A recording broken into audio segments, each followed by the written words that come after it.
Queridos, quero saudar a todos os presentes com a paz do Senhor.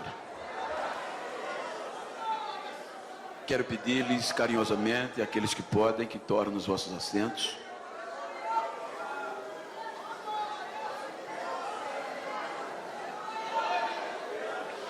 Enquanto quero externar a minha gratidão a Deus pelo rico privilégio de poder estar esta noite participando da Almada. Pela primeira vez estou aqui na cidade de Anápolis. Eu já visto que já passei algumas outras vezes pregar em Goiânia, mas para estar cultuando com esta família é a primeira vez. Então, tenho motivos de sobra para externar gratidão a Deus por este privilégio que não é merecido da minha parte. Quero agradecer ao pastor Bertier Magalhães. Pastor Magalhães, muito obrigado pela honra e a credibilidade de me dar esta oportunidade. Como pastor de igreja, vice-presidente também de uma igreja no nosso estado, já quero aproveitar e transmitir a saudação do meu pastor presidente, pastor José Orivaldo Nunes, meu pastor regional, que é o segundo vice da nossa convenção alagoana, meu pastor Arnóbio. E como eu vinha dizendo, como vice-presidente daquele campo, eu sei que não é fácil nos dias que vivemos ter a coragem que o Senhor teve de acreditar a tribuna desta igreja a quem o Senhor nunca viu. Então isso eleva mais o grau de gratidão a mim pelo Senhor.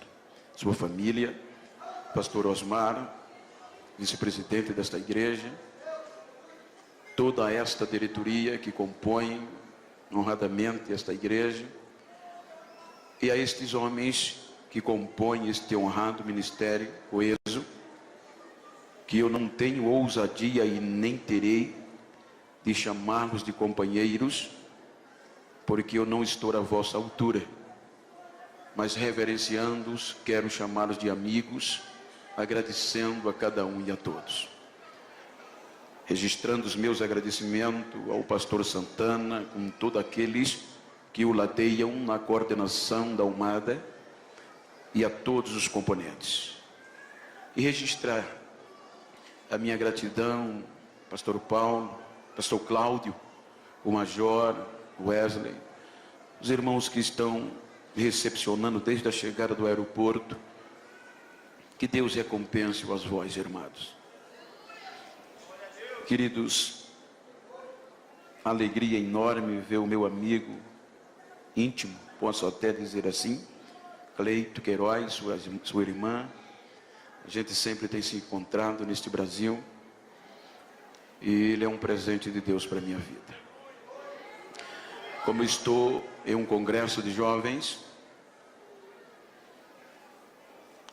eu quero ler um texto por demais conhecido, mas quero conciliar o tema tão bem sugestivo,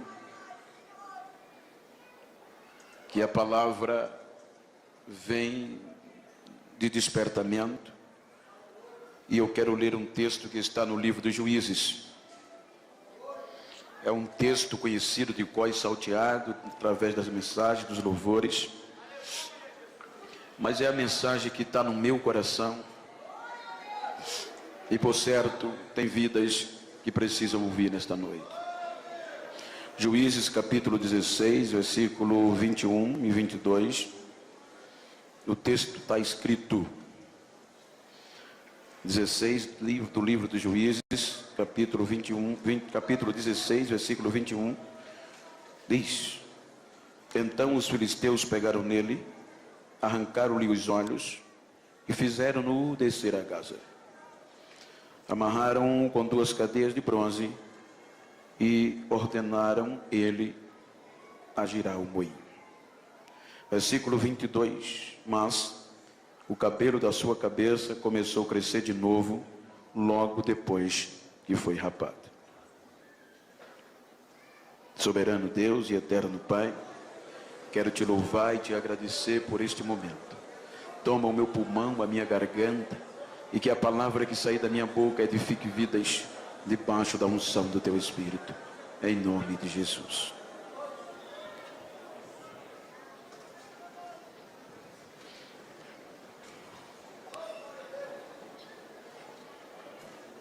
Tenho lido um texto propositalmente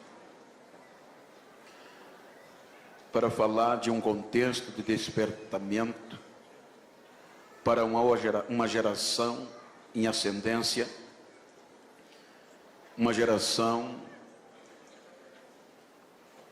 fenomenal, que é a geração odierna. Quando nós partimos do pressuposto das vantagens e das desvantagens em comparação às gerações, nenhuma outra geração viveu o que nós estamos vivendo. A Bíblia nos mostra a oportunidade que nós temos de evoluir cada dia mais.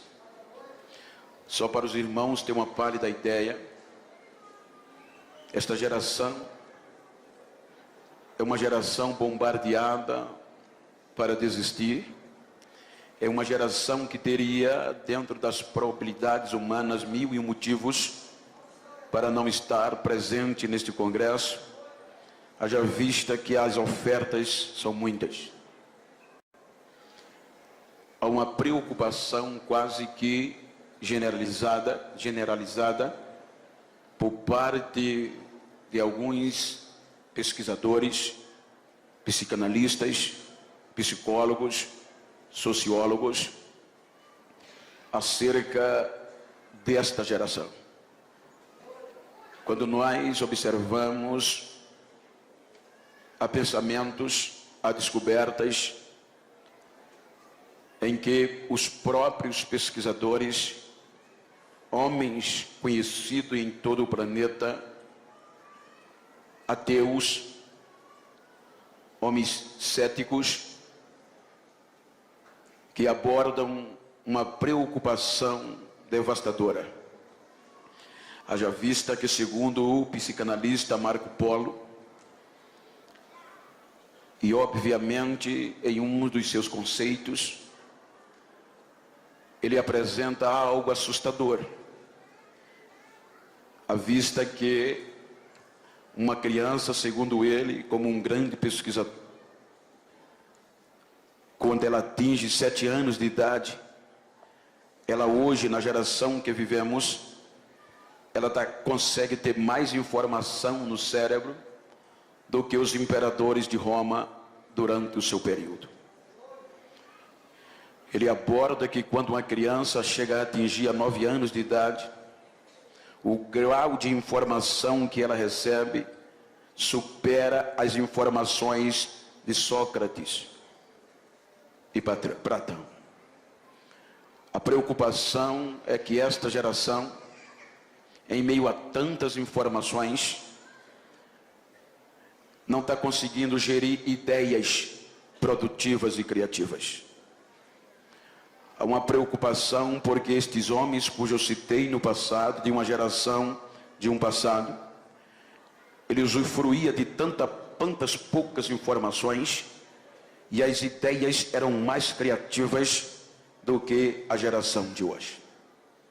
Queira, quer não, nós vivemos em meio desta avalanche de tecnologia, e não é ruim, é muito bom. E eu quero simplesmente tomar esse contexto para advertir-nos da probabilidade que nós temos de ser melhor e fazer mais do que quem já passou. Não estou mostrando pontos na visão pejorativa e nem crítica destrutiva, pelo contrário. O interessante é que, se nós não vigiarmos, vamos ser levados por esta avalanche, porque as mutações são constantes, e por mais crente que sejamos, somos tentados e arrastados por elas. A inovação Estive lendo um artigo de um psicólogo contemporâneo, que há uma preocupação por conta da dependência. Achei interessante quando eu li a Cleito, que aquele psicólogo abordava que é mais fácil, é menos doloroso você tirar de um adolescente o lanche da tarde ou o café da noite, do que tirar dele a rede social. Ele está mais dependente das redes sociais do que da sua própria sustentação básica. Queira que não, estas inovações, estas avalanches, por boa que seja, mas elas têm roubado de nós algo que a geração passada tinha. Nós sabemos que hoje os lenços já não são tão frequentes nas nossas igrejas. As marcas no joelho já não são tão constantes como eram. Pois nós estamos vivendo um período de facilidade. Um período de tantas facilidades que num clicar você resolve muitas coisas. Quando uma geração passada não tinha isto, e tudo era resolvido no joelho e na lágrima. Mas nem tudo está perdido. Por isso, usando este contexto, eu quero falar-lhe sobre deixaram a raiz. Diga comigo, deixaram a raiz. Se nós observarmos o contexto bíblico, a Bíblia nos mostra no livro do Gênesis o começo da nossa história. Os 2 primeiros capítulos e adentrando no 3º do livro do Gênesis, a Bíblia nos mostra a alegria que o próprio Deus verbalizava acerca da sua criação. A Bíblia diz que quando Deus, ele criava, que terminava o dia, ele percebia que tudo aquilo que ele fez era bom, e ele mesmo dava testemunho da sua alegria. Quando Deus cria o ápice da sua glória, o ápice da criação de Deus, que foi o ser humano, a Bíblia diz que Deus criou o ser humano com a particularidade tamanha, que o ser humano foi a única criatura que galgou um patamar de intimidade com Deus como nenhuma outra. Porém, quando nós chegamos no capítulo 3, este relacionamento é quebrado. O homem decepciona a Deus por conta do seu próprio egoísmo. O homem quis conhecer o bem e o mal e com este propósito se igualar a Deus. Então Deus aqui já tinha 1000 motivos de desistir do ser humano, de desistir do homem ou do ser humano que criou. A justiça de Deus requeria que o homem fosse exterminado, mas o amor de Deus pelo ser humano prevalece. A Bíblia diz que o homem, por conta do seu egoísmo, o pecado ludibriou, ele foi expulso da presença de Deus. Aquele homem que dialogava com Deus todo o crepúsculo da tarde, agora aquele homem foi expulso da presença de Deus. Deus deixa o homem no deserto, Deus leva o homem a seguir a sua vida, mas não o larga e não deixa de o monitorar. Quando nós vamos para o capítulo 6 do livro do Gênesis, a Bíblia mostra que Deus estava monitorando aquela geração, querendo reaver a intimidade. Então é quando Deus desce para ver qual a intenção da geração que era originária de Adão. Então o caos está pior do que no começo, porque a Bíblia diz que mais uma vez o ser humano, de forma generalizada, ofende a santidade de Deus, a ponto que o pecado daquela geração cheira mal às narinas de Deus. Então a justiça de Deus agora entra em vigor, determinando a eliminação do ser humano. É aqui que o próprio Deus verbaliza, dizendo: eu me arrependo de haver feito o homem que criei. Pela primeira vez o universo estava ouvindo da boca do Criador a decepção causada pelo homem. Mas quando Deus disse, por causa do homem, eu também tirarei da face da terra tudo o que criei. Deus, a justiça, estava pronta a desistir do projeto do ser humano. Então, quando Deus está determinado a abrir mão, a exterminar o ser humano, então a Bíblia diz que no meio daquela geração deteriorada, um homem acha graça diante de Deus nas suas gerações. O interessante é que não foi Deus, Noé achar graça, ou seja, a palavra graça na sua etimologia é um favor imerecido. Então a graça no contexto normal é quando o amor de Deus cobre o defeito do ser humano. Então o amor de Deus mais uma vez cobre o ser humano, e Noé, sua família, 8 almas e um casal de cada animal no planeta é preservado da destruição da ira de Deus. Portanto, quando o dilúvio vem, estes 8 almas e um casal de cada animal são preservados. Quanto quando a gente chega no capítulo 8, então a Bíblia diz que Deus vem a Noé. Agora Deus vem quebrantando e quebrantado nas suas palavras. Deus chama Noé agora em um contexto lógico. Deus estava dando a oportunidade para o homem recomeçar.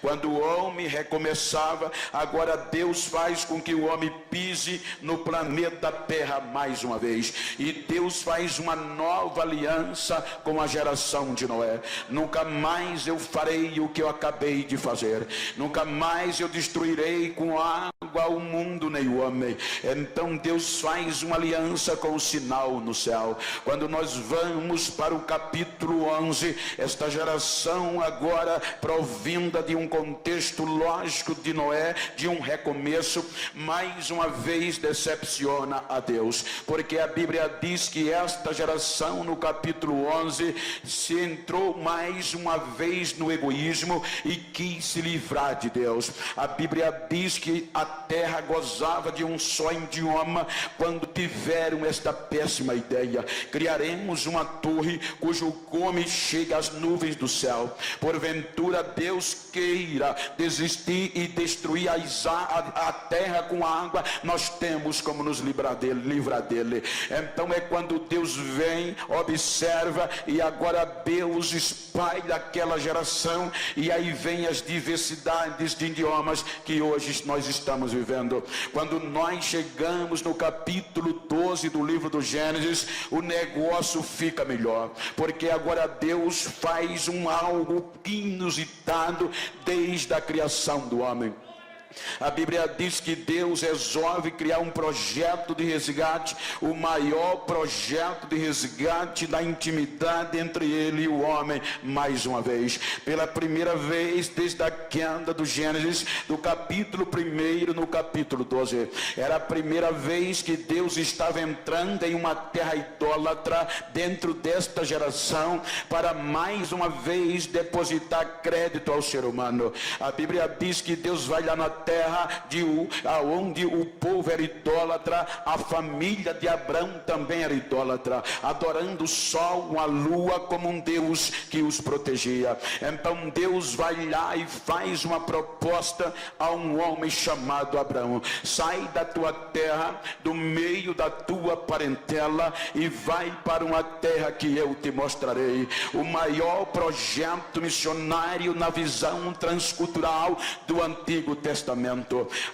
Não vou entrar nas entrelinhas, mas agora era Deus querendo reaver a intimidade com o ser humano de novo. Então na geração de Abraão, aí você vai encontrar que pela primeira vez desde a queda do homem, Deus pôde falar com o ser humano abertamente. Aí Deus volta a dizer: Abraão é meu amigo. Agora mais uma vez o homem é chamado amigo de Deus na geração de Abraão. Abraão resgatou a intimidade pessoal entre o homem e Deus, em um contexto literal, mas não no contexto espiritual, porque ele era simplesmente o começo de um projeto e um berço espiritual que culminou em Jesus Cristo. Quando nós passamos a geração de Adão, aí deparamos-nos com uma nova geração, a geração conhecida como a geração de Isaac. A geração de Isaac, ela andou nos passos do próprio pai, ele conservou o que o pai ensinou. Quando nós passamos da geração de Isaac,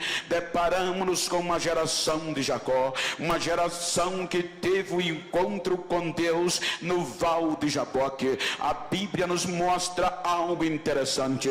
O anjo, quando transforma Jacó, que fazia parte, era o alvo do projeto, então o anjo diz: a partir de hoje não será mais Jacó o teu nome, mas o teu nome será Israel, aquele que luta com Deus e prevalece. Quando nós vamos para o contexto humano, é quase que inconcebível e imensurável. Não dá para raciocinar o homem conseguindo vencer a Deus, pois a Bíblia diz que o homem prevaleceu contra Deus. Aí quando nós vamos para o livro de Oséias, Oséias mostra porque Jacó venceu a Deus. Ele diz que a intimidade naquele momento de Jacó com Deus foi tão íntima. E por onde veio esta intimidade? Pelo joelho e pelas lágrimas que ele chorava. Jacó, a arma de vencer a Deus é joelho e lágrima descendo dos olhos. Porque o salmista no Salmo 56, ele diz que nós esquecemos das lágrimas que derramamos. O salmista no Salmo 56, ele diz que Deus não perde uma gota de lágrima que cai do olho do crente, que é um projeto dele. A Bíblia diz que o anjo pega toda gota de lágrima e leva num outro para Deus, e Deus pega a lágrima e coloca no arquivo. Para quê? Para quando o adversário, o inimigo, achar que Deus vai desistir do homem, vai abrir mão dele, aí Deus vai no arquivo e as lágrimas dele estão lá. Aí não tem para ninguém. Deus desce automaticamente e faz o que tinha que acontecer. Se você observar o que uma intimidade com Deus faz, você vai ver quando Davi estava cercado por gigantes, aonde a morte já sussurrava nos seus ouvidos. Aí Davi diz que na sua angústia, no meio das suas lágrimas, ele clamou a Deus, e Deus do céu ouviu o clamor de um crente aflito lá embaixo. Aí ele continua dizendo no livro de Samuel: então quando Deus ouviu o meu clamor e viu as minhas lágrimas, ele ficou irado, fumaça saiu das suas narinas, ele chamou um querubim, montou na asa do querubim e saiu voando nas asas do vento.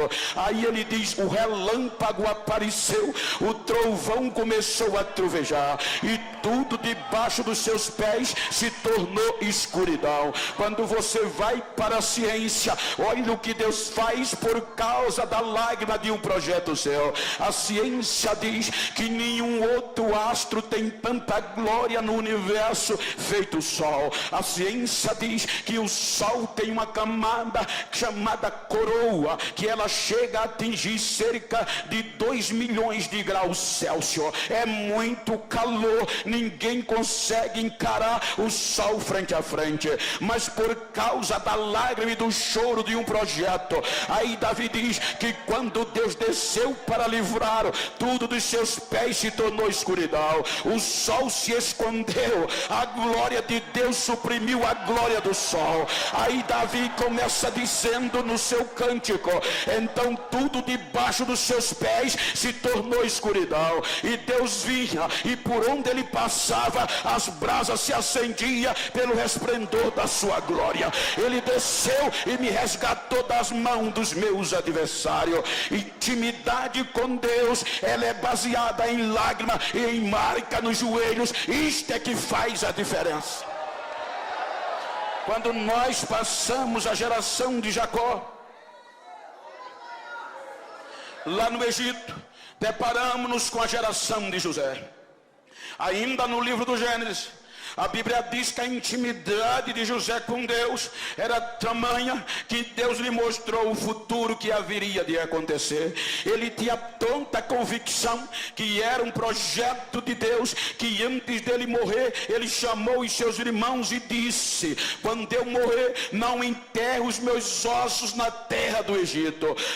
Carregue o meu osso numa bolsa, num saco, mas não enterra aqui. Por que, José? Porque certamente Deus visitará o seu povo e levará para a terra que prometeu. O meu lugar é na terra prometida. Leve os meus ossos com você.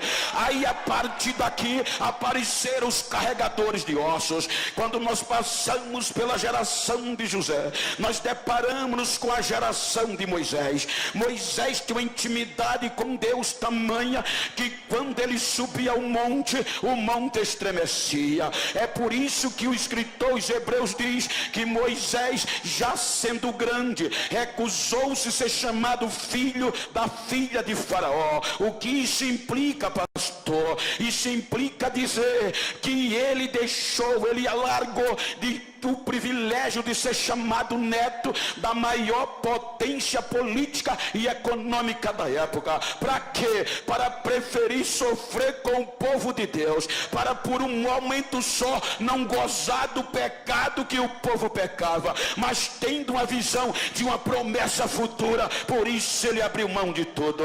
Quando a intimidade era tão tamanha que quando ele entrava na tenda, a nuvem descia. Porém, se nós observarmos, havia uma prerrogativa de uma geração futura. Era através de Josué. A Bíblia diz que quando Moisés subiu o monte, só ele subia, e Josué não saía do pé do monte, aprendendo, querendo também intimidade com Deus. Quando Moisés entrava na tenda, Moisés orava, falava com Deus, Josué prostrava-se na entrada da tenda. Quando Moisés saía da tenda, Josué continuava na porta da tenda, querendo intimidade com Deus. A intimidade de Deus com Moisés na sua geração era tamanha que um dia o irmão Miriam e o irmão Arão e a irmã Miriam se revoltou contra Moisés, e nos bastidores começaram a difamá-lo por conta de uma atitude.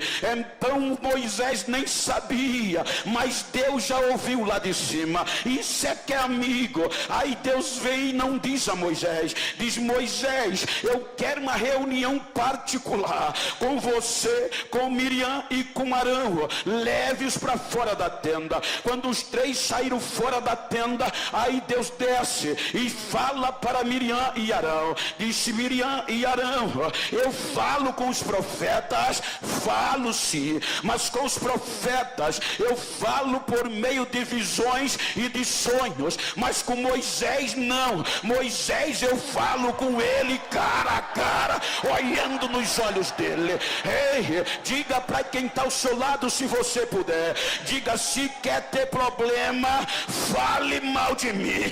Falar mal de um projeto de Deus é arriscado demais. Projeto de Deus tem intimidade com ele.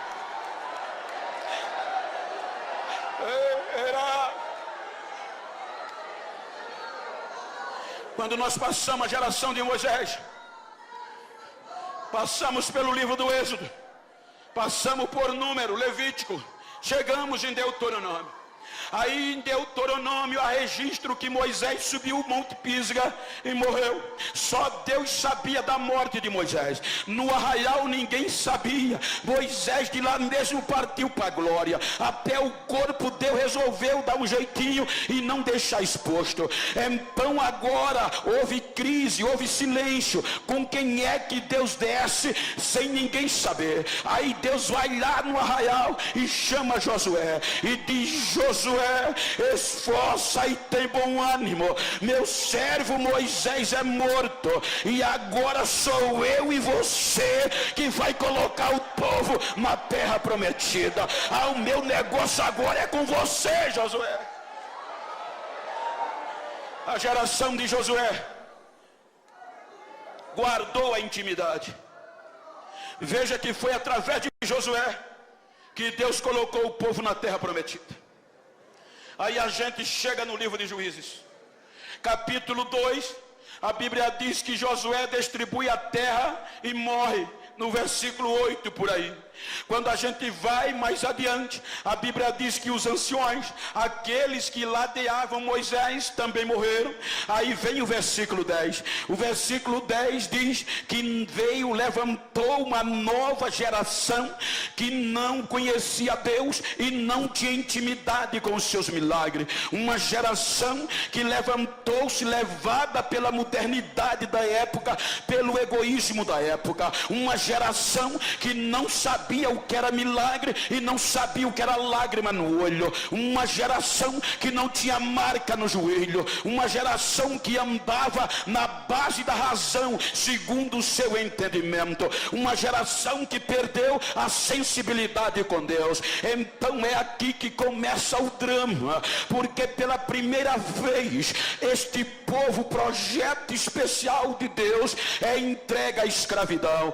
Como lá no Egito foram 430 anos aproximadamente, a maioria deles foi de escravidão, mas agora era a primeira vez que o projeto de Deus estava sendo escravo dentro da terra da promessa. É inadmissível, pela primeira vez da história do povo de Deus, o povo estava sendo escravizado dentro da terra da promessa. Por 8 anos Deus entrega este povo na mão dos moradores da Mesopotâmia. Então o que é que acontece? Vai passando os anos, porque é inadmissível um crente ser oprimido dentro da igreja. Israel ser escrava no Egito até era concebível, mas agora escrava dentro da própria pátria, o povo, isso não dá para assimilar. 8 anos de escravidão. Aí esta geração resolveu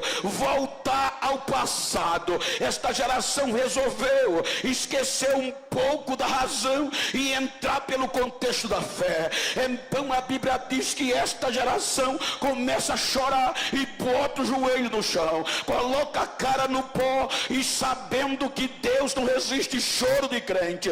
Ou seja, quando esta geração chora, aí Deus já poderia ter desistido, mas não desistiu. A Bíblia diz que Deus levanta do trono, o Espírito do Senhor desce e levanta Otiniel, e Toniel liberta o povo da mão de Cusã-Risataí. Agora parecia tudo fácil, parecia tudo bom. Aí o povo volta a ter paz e Deus queria abençoar, mas aí vem o outro incidente. O povo torna a fazer o que era mal. A Bíblia diz que Deus entrega o povo na mão de uma coalizão política e militar, formada pela Amonitas e Moabita, liderada pelo rei Egrom. Aí mais uma vez, 18 anos, o povo na escravidão. O interessante é que depois de 18 anos, o povo volta a chorar. Aquela geração gostou de chorar e sabia que Deus não resiste, ou seja, ela ora. Deus poderia desistir, mas não desiste. Por que, pastor? Porque a Bíblia diz que os nossos erros não alteram quem é Deus, os nossos defeitos não mudam quem é Deus, pois a Bíblia diz que mesmo o povo sendo infiel, Deus permanece fiel do mesmo jeito. Os nossos erros não mudam quem é Deus. O povo chora e Deus liberta. 80 anos de paz. Aí nesses 80 anos, Deus disse: agora eu vou cumprir o que eu prometi ao meu amigo Abraão. Aí Deus abriu a porta do céu e Israel enriqueceu. Débora começa a contar no capítulo 4, e a história diz que o campo começou a produzir, a pecuária produzia leite como nunca, o mel, que era mais e a única fonte de adoçante, jorrava da rocha, o campo florido, a chuva vinha. E para melhorar, A história diz, com base em Débora, que os ricos caravaneiros, mercadores, comerciantes, que produziam e esculpiam pedras preciosas, ouro, diamante, esmeralda, carregava os camelos lá em Avilar e pegava a estrada principal para comercializar. Só que quando eles chegavam em Israel, eles não conseguiam passar. Eles deixavam toda a pedra preciosa. E sabe o que era que eles trocavam? Por sal do Mar Morto e por folha de mato medicinal. Ou seja, nesses 80 anos, Deus faz isso. Ele faz o rico trocar ouro por sal para abençoar o crente. Ele faz o rico levar folha de mato para casa, até folha de jurubeba, até folha de piqui, e deixar ouro para mostrar que ele é Deus e não há como ele. Ele faz isso. O povo enriqueceu. A facilidade começou a aparecer. Para que orar? Se está tudo nos conformes. A Bíblia diz que o povo ficou rico. Os armazéns do ano seguinte tinha mais probabilidade, o prognóstico, o previsto, sempre o real superava a previsão. Para que orar? Aí o povo se esqueceu de Deus. Aí Deus entrega esse povo mais uma vez à escravidão. E agora Deus resolve entregar para doer. A Bíblia diz que Deus entrega o seu povo na mão de Jabim, rei de Canaã. Quem era Jabim? Por 20 anos, duramente. Era o homem que sabia por onde entrava a riqueza de Israel. Aí a Bíblia diz que Jabim sabia que os caravaneiros vinham pelo sul. Ele colocou brite no caminho do sul.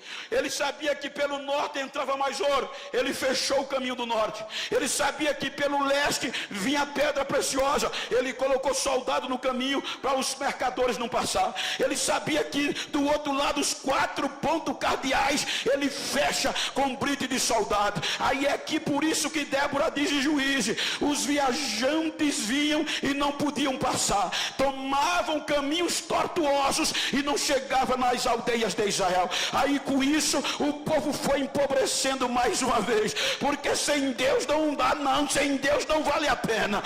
Aí agora Deus faz o povo chorar. Enquanto a crise assolava, o povo ficou tão pobre que não tinha escudo e não tinha lança. O que é que Deus faz? Cala! Só que Jabim era bom de guerra. O exército poderoso fechou tudo, vou minar, e minou, empobreceu o povo. Só que Jabim cometeu um erro estratégico de guerra. O que é que houve? A Bíblia diz que ele fechou todas as entradas, mas ele se esqueceu de fechar um circo de oração que funcionava debaixo de um pé de palmeira. Ele esqueceu de fechar o lugar de intimidade com Deus. A Bíblia diz que debaixo do pé de palmeira tinha uma mulher que não aceitava a crise. A lágrima rolava debaixo do pé de palmeira. Deus, vem Deus, vem Deus. E Deus desceu. Intimidade. Não tenho tempo e nem quero me estender. Você entra no capítulo 6. O povo volta a fazer o que era mal. E olhe que a Bíblia diz que o livramento que Deus deu foi grande das mãos de Jabim. Quando você chega no capítulo 6, o povo erra de novo. Por que eu estou dizendo isso? Para você saber que Deus não desiste de nós.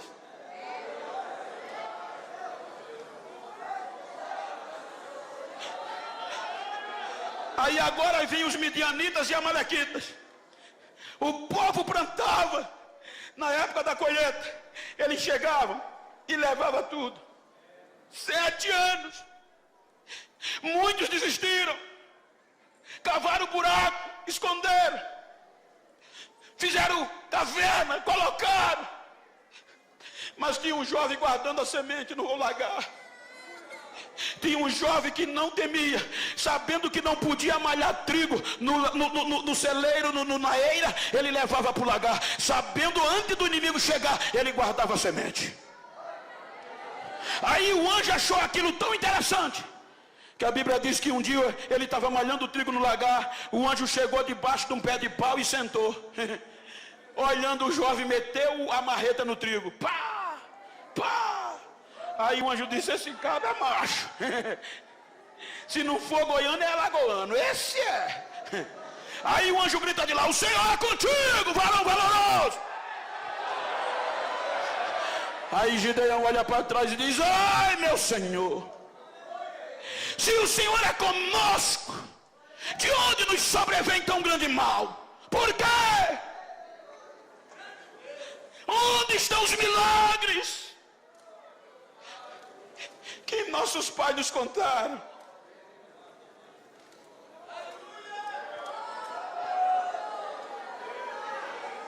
Olha a pergunta de Gideão: onde estão os milagres? Eu não sou saudosista,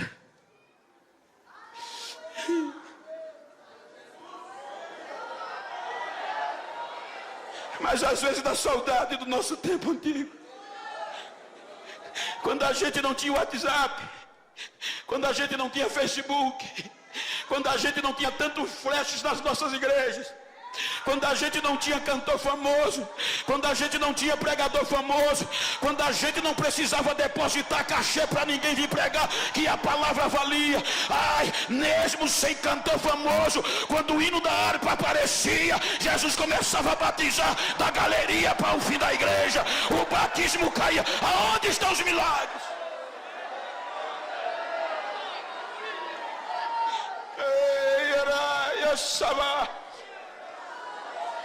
Os nossos congressos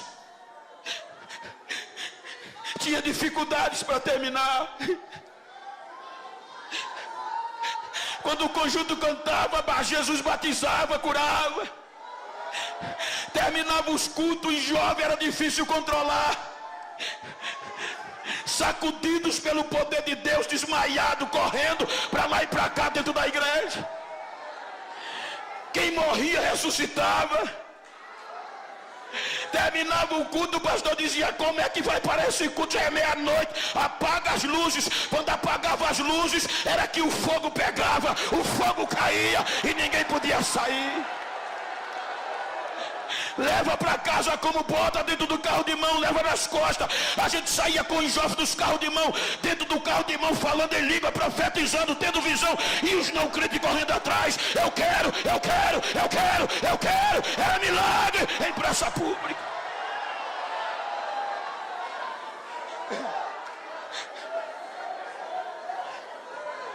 Hoje nós estamos light. Vou contar que é uma experiência minha. Hoje as mutações são tão constantes que é melhor você preservar a ética do que dar vazão ao Espírito Santo. Hoje, se você falar bonito, deixa a agenda garantida para o próximo ano. Hoje, se você tem característica política, é o cara. Na maioria das vezes não se procura saber o nível de unção. O que vale é a presença. Vieram me catequizar. Pastor Genival, pois não. O senhor tem curso superior de bacharel? Tenho. Estudei depois que Jesus me salvou. Então você não pode pregar mais como pregava, catedráticos. Mas como? Você está quebrando ética e protocolo. Mas de que jeito? Você anda demais no púlpito, Bento.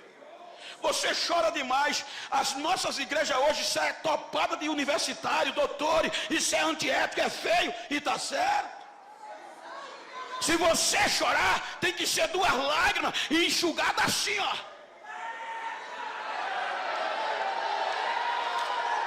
Esse negócio de falar línguas estranhas no microfone é feio.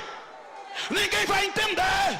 Você tem que começar a pregar friozinho e terminar gelado, para não quebrar a ética. Dá para você? Eu digo, dá não, doutor. Mas por quê? Eu sou assembleano até o tutano. Eu nasci no fogo, eu nasci no Pentecoste, eu nasci no fogo. Cadê a geração do milagre? Cadê a geração que não vai deixar essa chama apagar? Cadê a geração que com anel ou sem anel ainda fala em línguas estranhas, ainda profetiza?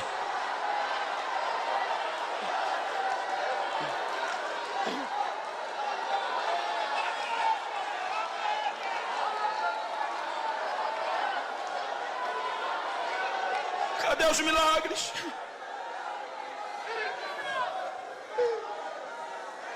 Há mais preocupação no número de CD e DVD que vamos vender. Há mais preocupação em deixar a agenda do ano que vem agendada do que provocar os milagres na casa de Deus. Eu não vim pregar chave de carro, eu não vim para aqui pregar chave de carro, eu vim para aqui pregar avivamento. Ainda tem milagre.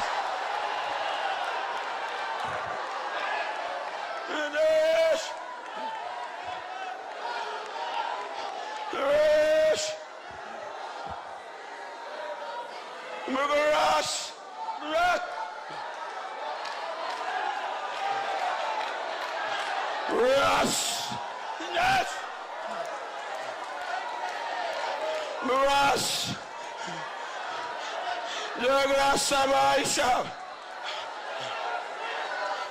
daí vai me adasta. Elas pro exploit obras.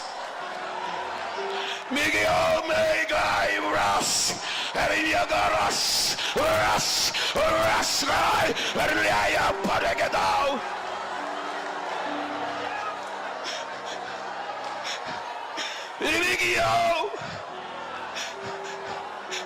A minha glória está invadindo vidas nesta noite. Eu estou sacudindo uma geração pentecostal como nunca antes da história. Esta noite eu encho a galeria da minha glória e derramo na nave da igreja. O meu espírito está renovando vidas, porque eu estou distribuindo dons neste momento, diz o Senhor desta igreja.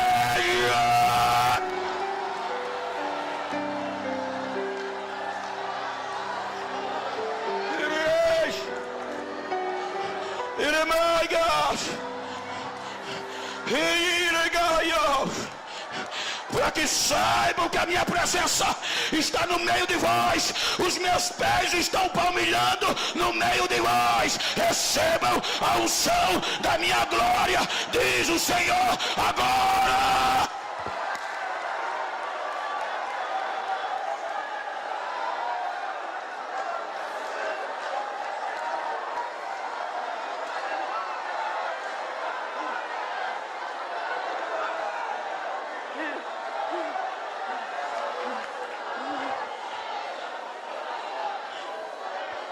Onde estão os milagres que os nossos pais nos contaram? Quando você passa Gideão, o povo volta a errar. Aí o Espírito Santo usa Meleque. O povo volta a errar. O Espírito Santo levanta a tola. O povo volta a errar. O Espírito Santo levanta Jair. O povo volta a errar. O Espírito Santo levanta Jefté. O povo volta a errar. O povo errando, Deus levanta Ibizã. O povo volta a errar, Deus enche o jovem Abidom. Aí a gente chega no capítulo 13 de Juízes. Aí a Bíblia diz que o povo volta a errar. E Deus entrega na mão dos filisteus pela segunda vez. 40 anos.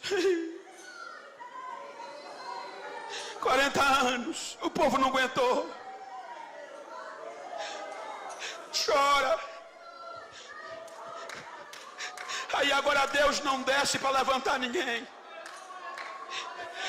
Agora Deus investe pesado. Ele vai usar as portas de emergência. Ele sempre tem uma porta de emergência. E as portas de emergência de Deus, geralmente ela vem do impossível, de onde ninguém vê, de onde ninguém acredita. Ana era estéril, veio Samuel, Jesus, e agora o povo aí Deus agora resolve acreditar num útero falido. O anjo vai na tribo de Dan e diz à mulher de Manoá: eu sei que tu és estéril,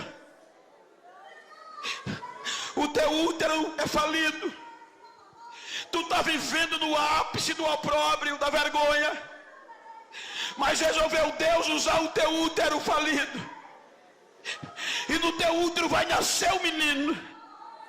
É um projeto de Deus, e ele vai livrar o povo de Deus das mãos dos filisteus.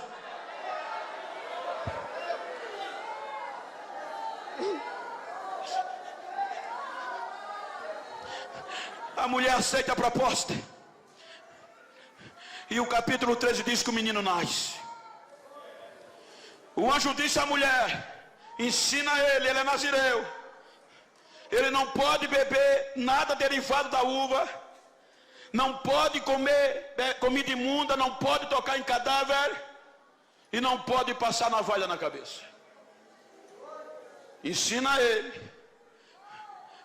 Foi aqui que Salomão escreve os provérbios no sentido familiar. Ensina o menino no caminho que se deve andar, para quando ele crescer não se desviar. Veja que Salomão não diz que ensina o caminho, ele manda ensinar no caminho. Por quê? Porque ensinar o caminho qualquer um pode ensinar, mas você corre o risco de se perder. Mas ensinar no caminho é impossível se perder, porque você vai junto, você vai na frente. É por aqui, a gente chega. Quando a gente vai terminando o capítulo 13, a Bíblia diz que o menino ia crescendo, e o Espírito Santo incitava o menino, provocava ele. O Espírito Santo via o menino crescendo, e o Espírito Santo ia dizendo: tu vai ser uma bomba nas minhas mãos, eu vou sacudir a tua geração por meio de você. Quando a gente chega no capítulo 14, o menino cresceu.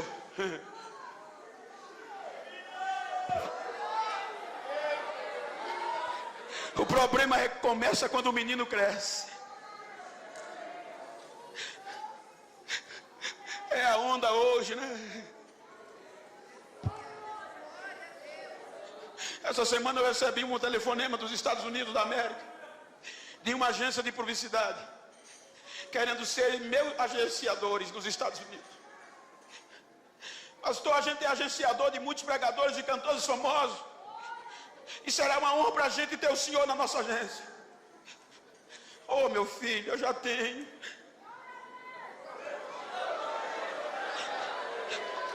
Já tem, pastor, tenho. Todo mês eu estou aí nos Estados Unidos. Mas quem é seu agenciador, pastor, tão forte assim? Ele está lá em cima.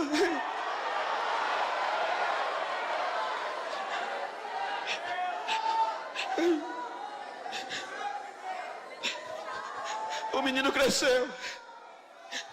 E quando o menino cresce, a onda é essa: entrei com os 2 pés, quebrei tudo. Quebra nada. Quem quebra é Deus, quem refaz é Deus. Outro dia eu fui pregar em um congresso, pastor, experiência para os jovens, que é na minha vida. Era cerca de 23, 25 mil pessoas. E como a mídia não estava ainda na alta, o pastor, como o senhor, nem por vídeo me conhecia, o coordenador que me convidou, quando eu fui subindo o degrau do ginásio, as pernas tremeram, porque só tinha catedrático da Itália, dos Estados Unidos, professores de Harvard, professores de muitas faculdades teológicas do Brasil e do mundo, e o congresso era muito grande. Aí quando eu fui subindo as escadas, o pastor olhou, aí olhou para o coordenador e disse: quem é aquele preto que vai subindo sem ordem? O coordenador disse: é o pregador da noite. Ele é de onde? De Maceió, Alagoas, nordestino. O pastor disse: pode vir alguma coisa boa do Nordeste? Em um culto desse, tu vai convidar um nordestino e tu escolheu mais um negro do beiço virado. Vai pregar aqui não. Levantou, foi onde eu estava, disse: Bento, eu não te conheço, nunca te vi, não vai dar para tu pregar hoje. Só tem catedrático, você não vai ficar com raiva não. Fico nada, pastor.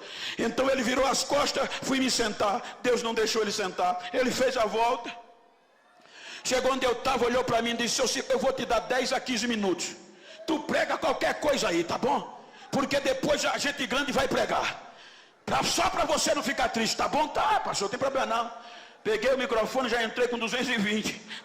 Mas eu entrei pegando fogo, voando faísca. Quando deu 10 minutos, Jesus disse: agora é comigo. Aí Jesus começou a batizar no meio do povo. O povo começou a correr. Jesus começou a restaurar vidas. O altar pegou fogo. Os doutores quebraram a ética. Olhava para cima, chorava e começava a gritar: a glória é dele, ele dá quem quer, a unção é dele, ele dá quem quer. O pastor chorava feito criança, olhava para mim e só tinha o direito de dizer: vai, negão, o dia é teu, vai, negão, vai, vai, vai, vai. É Deus que faz.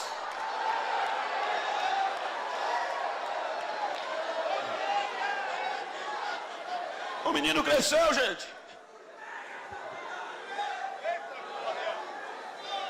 Enquanto o menino não tinha crescido, a mamãe contornava: mamãe, por que fulano anda daquele jeito que eu não posso?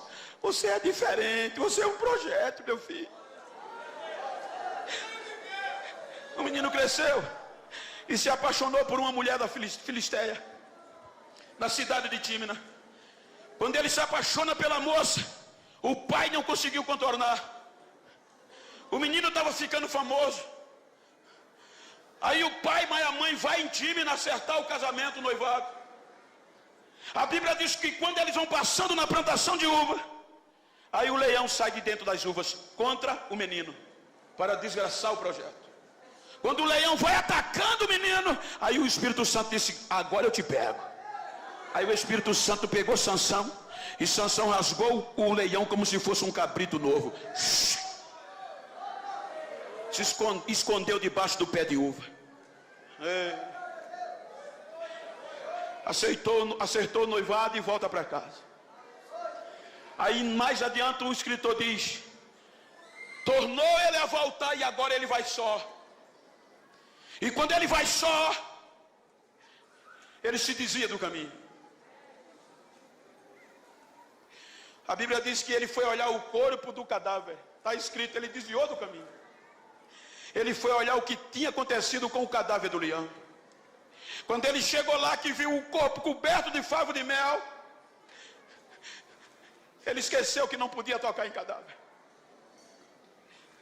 Ele se agachou, pegou o mel, tocou no cadáver, comeu o mel, a mente doeu. Eu não posso fazer, mas ele fez. Além de comer, ainda leva para casa, dá ao pai e dá à mãe. Aí o escritor coloca uma conjunção adversativa: porém, ele não disse o pai e a mãe de onde veio o mel. Então ele sabia que tinha errado. Mas a fama não deixou ele reconhecer. O menino estava pegando raposa, gente. Pegar uma, duas raposas é natural. Mas ele juntou 300 raposas. Só o Espírito Santo. Tocou fogo na cauda de tudinho e bagunçou a plantação dos filisteus.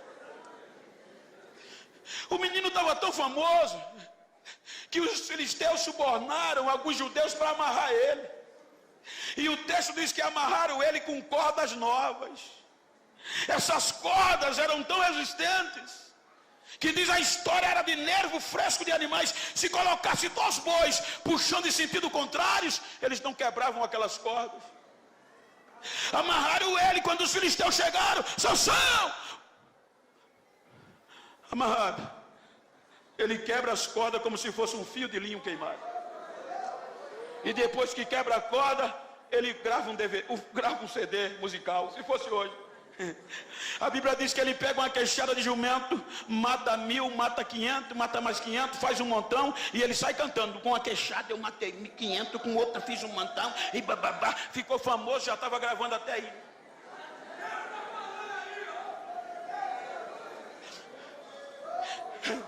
O segundo incidente, a Bíblia diz que ele volta para Tímina e promove um banquete com os amigos. E no original diz que para oferecer um banquete tinha que beber junto com os amigos.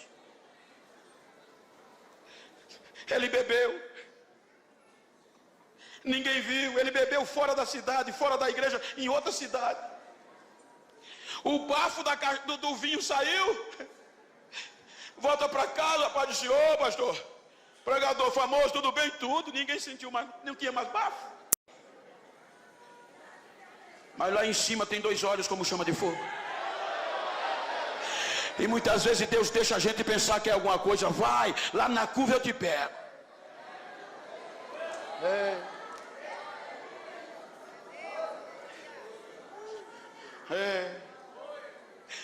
O capítulo 15 era para Sansão recomeçar, gente. Beber ninguém viu. Comeu o mel ninguém viu. Então a fama o encheu de orgulho e ele não quis recomeçar, que era fácil. Quando você lê o capítulo 6 de Números, Deus deixou uma porta de recomeço para um nazireu que falhasse. Deus disse a Moisés: quando um homem fizer um voto de nazereado, ensina a ele, Moisés, que ele não pode comer nada derivado da uva, não pode comer uva passas. Ele não pode, Moisés, de maneira nenhuma tocar em cadáver, ainda que seja o cadáver do pai, da mãe, do irmão, da irmã. Mas, Moisés, se acontecer algum incidente, diga a ele, Moisés, que tem jeito. Manda ele procurar o sacerdote. Quando ele chegar no sacerdote, o sacerdote pega ele, deixa ele em 6 dias de observação. No 7º dia, o sacerdote leva ele para a porta da tenda e rapa a cabeça dele. No 8º dia, ele traz um cordeiro pela expiação, ele traz 2 rolinhas, está resolvido. Porém, Moisés, tem que recomeçar. Ou seja, se tem 5 anos de nazereado, zera, recomeça de novo com a cabeça rapada. Só que para beber ninguém viu. Está na lei. Para tocar no cadáver ninguém viu, deu para esconder. Mas já pensou? Amanhecer no outro dia com a cabeça rapada na porta da igreja? Todo mundo ia saber, o famoso caiu. O caba pecou. E a história diz que o maior inimigo do recomeço se chama orgulho. O maior inimigo do recomeço se chama orgulho. Era fácil demais. O capítulo 15 era para ele recomeçar. Mas o orgulho não deixou. Aí vem o capítulo 16. Como ele não procurou o sacerdote, aí Deus disse: eu vou mostrar quem é que manda aqui. Aí joga ele na mão de Dalila. Na mão de Dalila, ele não aguenta 3 chavecos. Primeiro, ele sai de fininho.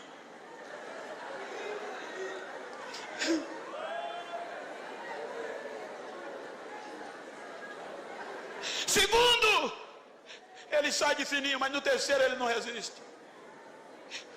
Nunca se passou navalha sobre a minha cabeça. Porque no dia que raparem a minha cabeça, eu serei igual a qualquer outro projeto. E dormiu. Aí Dalila aproveita, quando ele dorme, Dalila passa a máquina 0. Deixa lisinho. Sansão, já vem os filisteus. Isso é fácil, eu vou fazer como fiz das outras vezes. Quando levantou, o mais precioso não estava mais. O Espírito Santo tinha saído. É aqui que o tema nos desperta. Ter cuidado. Dá uma olhadinha para esse jovem que está ao outro lado e desperta.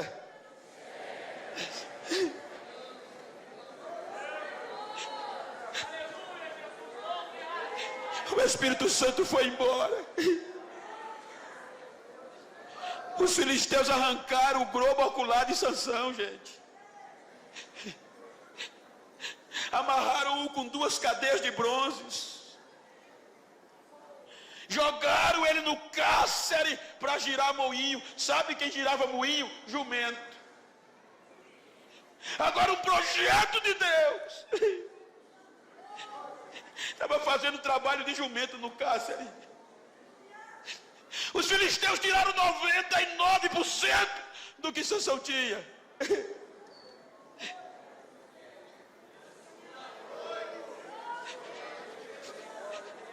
Mas Deus é incrível.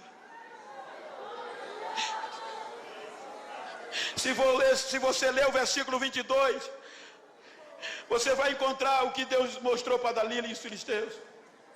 Salvo engano, mas eu um dia li um artigo com contexto capilar que me dizia que o cabelo durante 30 dias ele cresce 2 centímetros, mas aqui está diferente.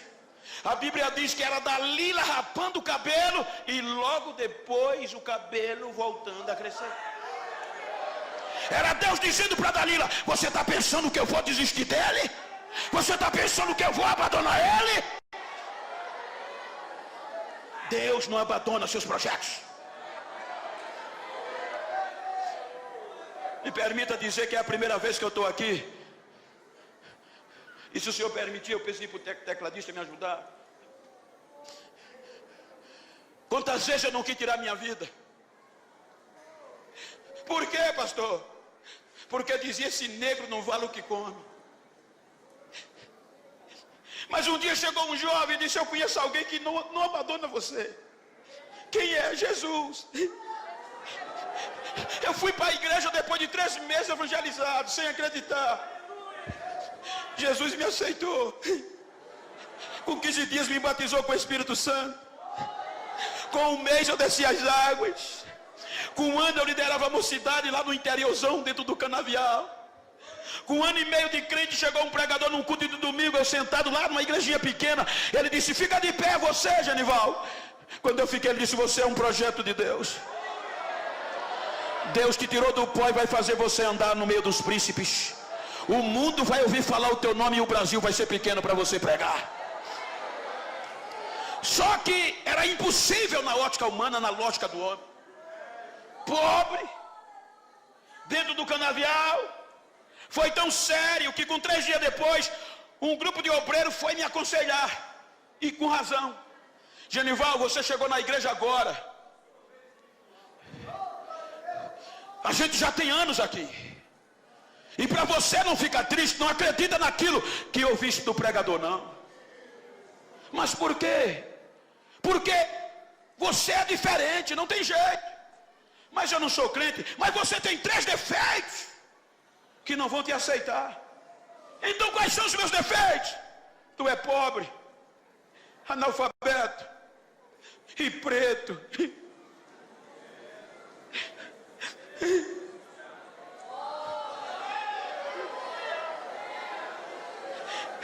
Eles atingiram as minhas substâncias neurotransmissoras. Eu peguei meus sonhos e disse: nunca mais eu entro numa igreja.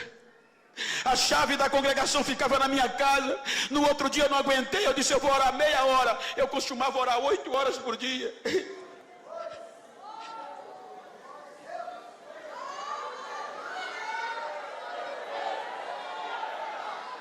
Quando eu dobrei o joelho meia hora para me levantar, não consegui, porque tinha 2 mãos nos meus ombros dizendo: fica aí que eu vou mostrar quem eu sou a você. Eu vou mostrar. 4 horas da tarde eu saí do joelho. Quando vou para casa, nem cheguei em casa, um adolescente veio me dar a notícia: a tua menina Gisele saiu de casa às pressas passando mal. Vai para o posto de saúde, muito precário. Quando eu cheguei no posto de saúde, o médico disse: olha, eu fiz o que pude, entre. Quando eu cheguei lá, minha menina estava contorcida, a cabeça virada para o contrário, os pés, os ossos pareciam que tinham sido triturados. Ele disse: ela chegou em óbito, prepara o enterro, que naquela época não tinha funerário, nem direitos funerários. Eu peguei a criança no colo, saí desanimado, acabado, minha esposa chorando comigo, no meio da rua. Quando eu vou entrando para a rua da minha casa, o Espírito Santo fala no meu coração: vai para casa fazer o quê, Morena? Volte para onde você estava orando, leve ela, que hoje eu vou mostrar a você quem sou eu. Hoje eu vou mostrar a você o que é que eu faço com os meus projetos. Hoje eu vou indicar para você que eu não dependo da opinião do homem. Eu não trabalho na lógica do homem com os meus projetos. Vai para lá que eu vou te mostrar quem eu sou. Leva ela para lá. Eu passei direto, joguei a menina no piso da igreja e gritei: acabou! Foram dizer ao médico, ele endoidou, foi para a igreja. Quando eu caí, não vi mais nada, só gritava. Aí a voz de Deus entrou no santuário. Audivelmente Deus me disse: fui eu que te trouxe aqui, meu filho. E eu te trouxe aqui para te dar a oportunidade de me aproximar de ti, para tu saber quem sou eu. Eu vou fazer você sentar entre os príncipes. Eu quero te dizer que meus projetos ainda estão de pé. As minhas propostas estão de pé. Eu não desisto de você. E para você saber quem sou eu, veja o que eu estou fazendo. Quando ele disse assim, não deu 15, 10 segundos, a menina deu um pulo no meio da igreja e saiu correndo. Pai, pai, pai. Ele direitou em 10 segundos a menina. O médico, as enfermeiras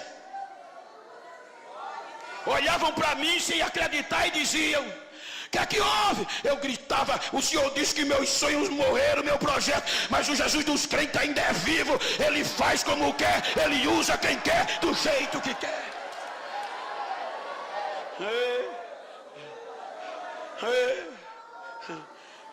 Desperta. Hoje eu estou pregando para a juventude, é por isso que eu estou dizendo isso. Hoje, se eu for atender os convites, eu não volto mais para casa. Hoje eu recebo cerca de 30 a 40 convites por dia. 2 vezes por mês eu tenho que cruzar os oceanos a convite para pregar o Evangelho. No Brasil, eu ando mais de avião do que de carro, filho. Mas por que o Senhor está dizendo isso? Deus não desiste dos seus projetos.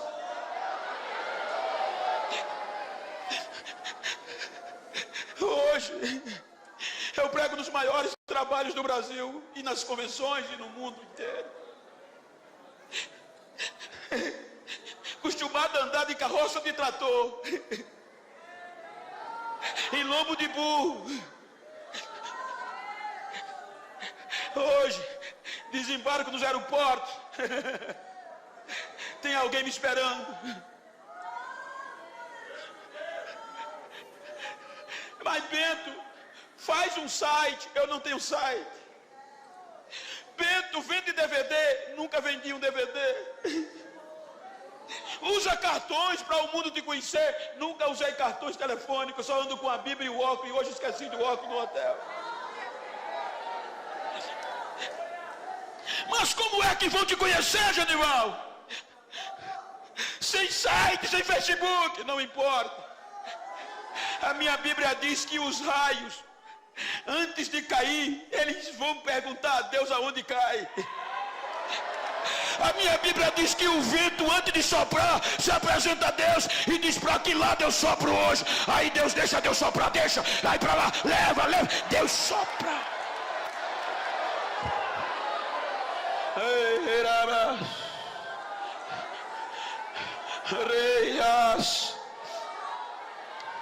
Tiraram 99% do projeto de Deus.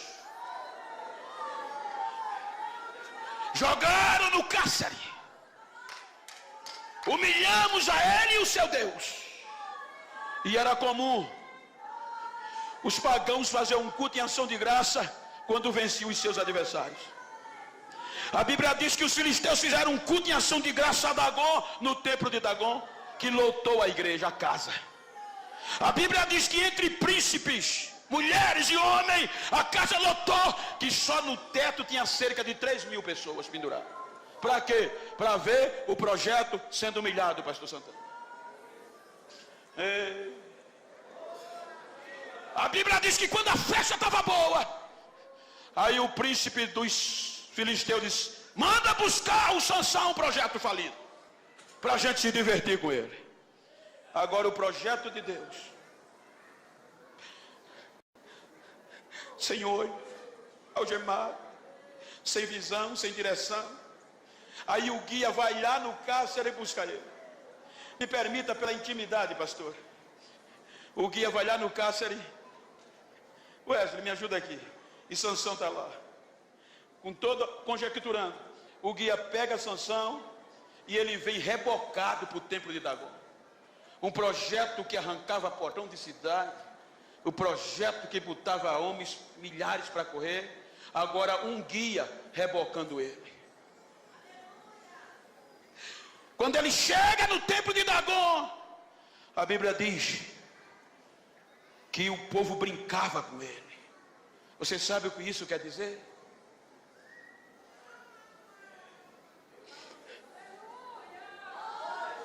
É porque na hora da crise os amigos geralmente vão embora. Aí Sansão sendo humilhado, aí ele já cansado olha para o guia e diz: me coloca na coluna central.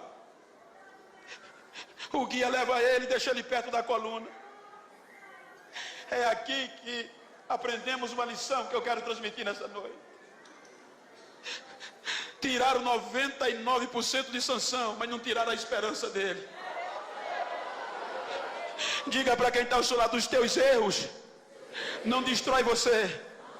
O que pode te destruir é faltar a esperança. Enquanto tiver esperança, Deus está disposto a usar de novo. Veja que Sansão nas entrelinhas diz isso. A Bíblia diz que quando ele está na coluna, que sente a coluna, ele não ora, ele clama. Porque isso implica dizer que ele já vinha orando no cárcere. Porque a oração é um diálogo, com tempo de falar e de ouvir. Só que ele estava sem olhos, sem nada mais, na ótica humana, falido. Mas a esperança fazia orar, mas Deus não o respondia. Então quando ele chega perto da coluna, ele não ora, ele clama. E o clamor só entra quando a oração não é ouvida. Porque enquanto a oração é um diálogo, o clamor é você pegar o botão do volume, tocar no máximo e abrir a goela. Aí a Bíblia diz que quando ele está perto da coluna, ele clama: Senhor, me usa de novo. Pelo menos só essa vez. Eu quero sentir tua presença de novo, me usa. Na hora, o Espírito Santo desce, sacode Sansão. Agora na presença de Deus ele pega as colunas e joga o templo de Dagom para baixo. Isso é lindo demais. E o que é mais lindo, pastor? É se você ler do capítulo 13 ao capítulo 16, você vai encontrar cerca de 96 versículos. E nesses 96 versículos, você vai encontrar aproximadamente 20 dizendo as façanhas de Sansão. Sansão arrancou porta, Sansão tocou fogo, Sansão fez isso, Sansão bababá, Sansão bababá. Só a fama de Sansão. E Deus só usou a parte B do versículo do capítulo 16, o único versículo do penúltimo, para estar lá escrito: no último dia de Sansão, ele fez mais proeza do que em toda a sua vida. Ou seja, Deus não precisa muito tempo para distribuir, para devolver o que tomaram de você. Deus não precisa fazer rodeio para te encher de novo, para te sacudir de novo na terra. Fique em pé, por favor. Ei, ajuda aqui, ué. Se você pode, vira para esse crente que está do teu lado. Eu sou pastor de igreja. Eu não vim aqui emocionar você, eu vim pregar a palavra do jeito que ela é. Vira assim para ele, se for do mesmo sexo, a não ser que sejam parentes, íntimo, vira assim, olha para ele, frente a frente, olha para ela. E diga para ele, não estou nem aí como você chegou aqui nesse culto. Estou nem aí como você chegou nesse congresso. Diga ele, estou preocupado como você vai sair. Diga, eu tenho uma palavra para você. Me faz um favor. Se porventura, depois desse congresso, tu encontrar algum filisteu perdido por aí, que não acredita mais em mim, que pensou que eu estava acabado, que Deus tinha desistido de mim, faz um favor para mim, dá 2 recadinhos a ele. Primeiro recado, diga que eles cometeram um erro. Segundo recado, foi me deixar vivo. Terceiro recado, diga a eles que eles aparam a cabeça, mas deixaram a raiz.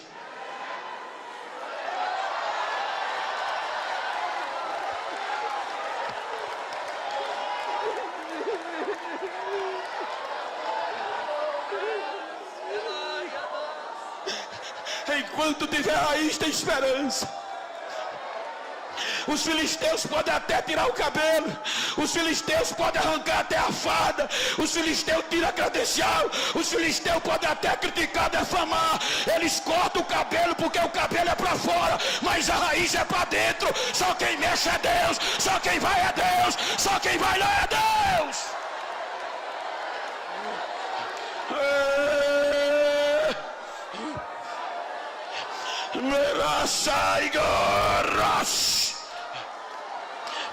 Tem raiz.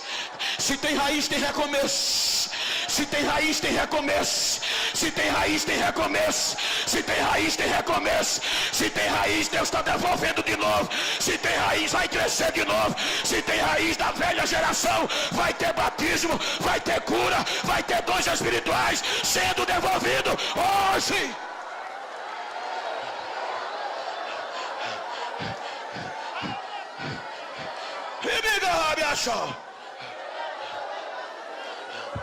Arraiga gachal.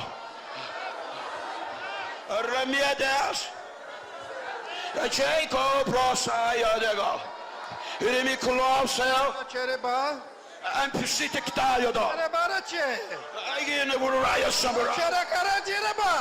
Ebio megasta tadado.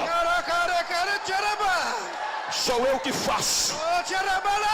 Sou eu que desfaço. E sou eu que volto a fazer. Esta noite eu estou restaurando sonhos.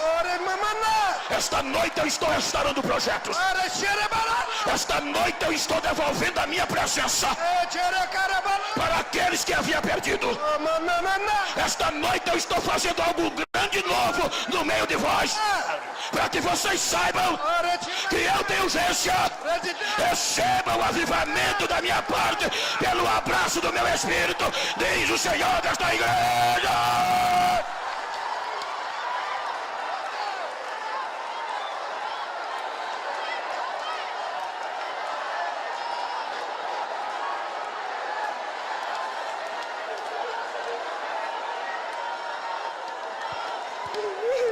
Pastor Margalhães, me perdoe, mas eu vou quebrar a ética. Eu estou sendo cheio de uma unção sobrenatural. Recebe a unção que está descendo aqui agora.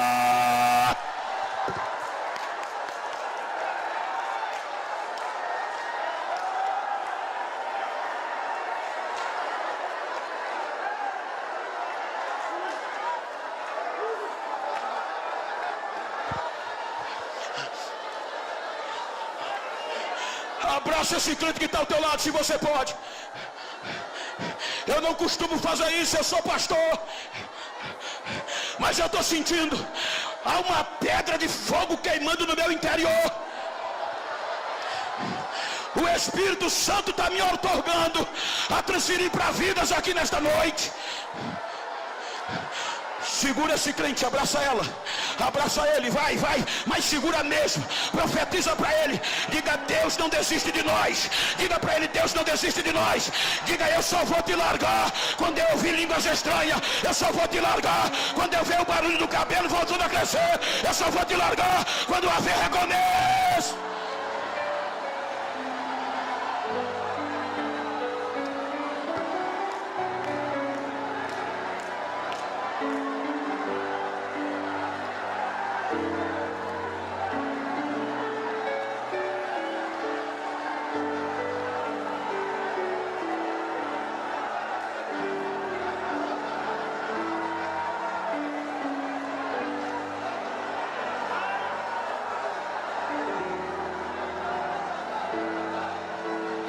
Quem tem língua, fala em línguas estranhas.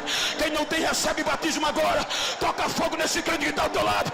Diga para ele: Deus não desiste de você. É hora de recomeçar. É hora de recomeçar. É hora de recomeçar. Deixa a lágrima cair. Deixa.